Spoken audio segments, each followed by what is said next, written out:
Baspa supremo Mayawati के tweet के बाद अब ये सियासी हलचल मदरसों के सर्वे को लेकर बढ़ चुकी है, क्योंकि मदरसों के सर्वे पर सवाल खड़े कर रही हैं मायावती और सवाल कर रही हैं कि जो मदरसे गैर मान्यता प्राप्त हैं, जो सरकार से कुछ लेते नहीं हैं, जो सरकार पर आश्रित नहीं हैं, तो ऐसे में वो मदरसे जो गरीब बच्चों के लिए काम कर रहे हैं, उन मदरसों पर सरकार दखल क्यों दे रही है। ये मायावती का सीधे तौर पर सवाल और सरकार को घेरने की कोशिश। लेकिन बड़ी जानकारी कि अब तक जो सर्वे हुआ है उसमें 7,500 मदरसे वो हैं जो गैर मान्यता प्राप्त हैं।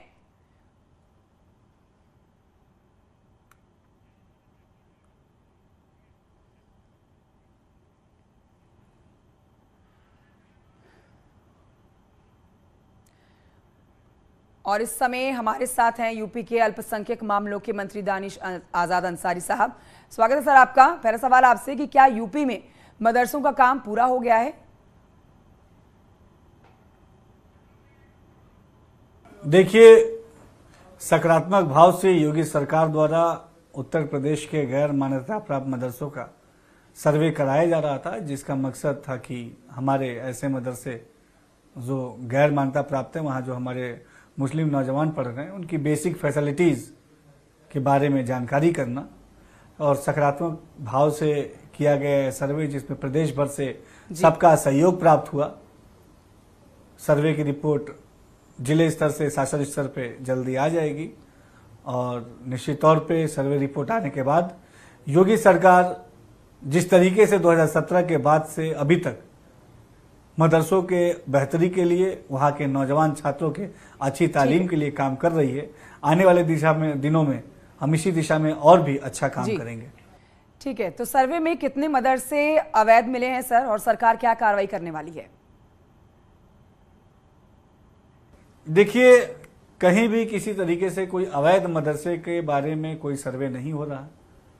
मदरसे चलाना का जो ऐसे गैर मान्यता प्राप्त मदरसे हैं जो अलग अलग जिलों में चल रहे हैं, ये केवल उनकी जानकारी लेना, ताकि भविष्य में सरकार कोई योजना, कोई पॉलिसी बनाती है तो ये सर्वे रिपोर्ट काफी सार्थक सिद्ध होगा। एक एक नौजवान तक सरकार की योजना पहुंचे, यही योगी सरकार की प्राथमिकता है।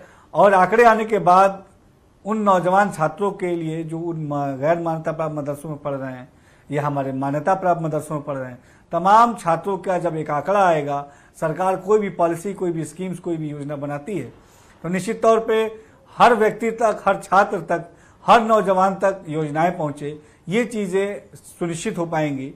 और इसमें कहीं अगर इसको कोई अवैध कह रहा है तो गलत है जी। सरकार लगातार मदरसों के बेहतरी के लिए, वहां पढ़ रहे नौजवान छात्रों के अच्छी तालीम के लिए, उनके बेहतर भविष्य के लिए, उनके रोजगार के लिए काम कर रही है।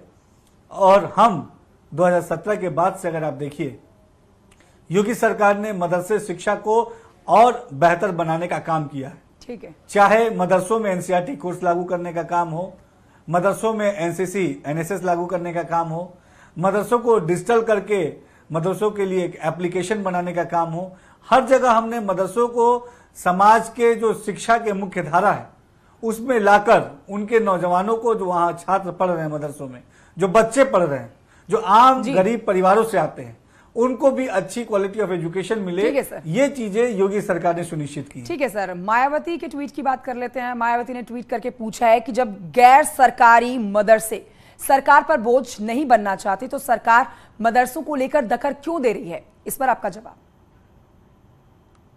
ये दखल कोई दखल नहीं है, ये एक सर्वे है।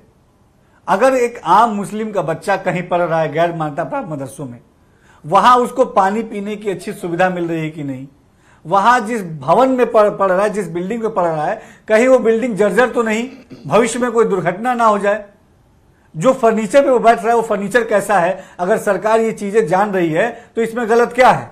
अगर एक गरीब का, मुसलमान का बच्चा अगर अच्छे से शिक्षित होगा तो इसमें विपक्ष के पेट में दर्द क्यों हो रहा है? उसी विपक्ष के पास जब सरकार थी, उन्होंने मदरसा शिक्षा के बेहतरी के लिए कभी कोई ठोस काम नहीं किया। आज मदरसा शिक्षा में एनसीईआरटी कोर्स अगर लागू है तो ये योगी सरकार ने किया है। वही विपक्ष के दल जब उनके पास सत्ता थी, अगर वो सही मायनों में मुसलमानों के हितैषी थे तो उन्होंने उसी मदरसे में एनसीईआरटी का कोर्स तब क्यों नहीं लागू किया जब उनके पास सत्ता थी जी। तब तो वो केवल मुस्लिम कार्ड खेल के उन्होंने वोट हासिल किया और सत्ता में आके अपना निजी स्वार्थ। ठीक है, तो मदरसों का विरोध करने वालों की लिस्ट लंबी है सर, इसमें सिर्फ मायावती का नाम नहीं है। ओवैसी ने मदरसों की जांच को छोटा एनआरसी कहा है, तो वहीं बर्ग भी इसका विरोध जता चुके हैं। विपक्ष के इस विरोध पर आपका क्या कहना है? देखिए, बहुत गंभीर बात है। अगर सही मायनों में सरकार कोई अच्छा काम कर रही है तो विपक्ष का यह दायित्व होना चाहिए कि उन चीजों को प्रोत्साहित करे, और प्रोत्साहित अगर नहीं करती है तो कम से कम कोई ऐसी बात ना बोले जिससे समाज में भ्रम की स्थिति उत्पन्न हो। आज अगर मदरसों में एनसीईआरटी कोर्स पढ़ाया जाता है और मदरसों में एक आम मुस्लिम परिवार के घर का व्यक्ति जाता है, एक आम साधारण मुस्लिम परिवार का बच्चा उन मदरसों में जाता है, अगर वो दीन इस्लाम के साथ साथ एनसीईआरटी कोर्स पढ़कर समाज में आगे जा रहा है तो इस बात से किसी को कोई दिक्कत नहीं होनी चाहिए। और अगर इससे कोई दिक्कत होती है किसी को तो इसका स्पष्ट मतलब है कि आप मुसलमानों के तरक्की के हितैषी नहीं हैं, आप मुसलमानों के हितैषी नहीं हैं। अगर वाकई मुसलमानों के हितैषी आप हैं तो आपको सरकार के अच्छी चीजों पे आगे आना चाहिए, सार्थक चर्चा करनी चाहिए, सकारात्मक सुझाव देने चाहिए।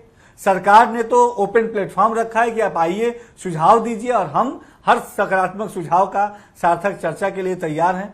हमने तो लगातार सबसे बात करके अपने मदरसा शिक्षा को बेहतर बनाने का काम किया।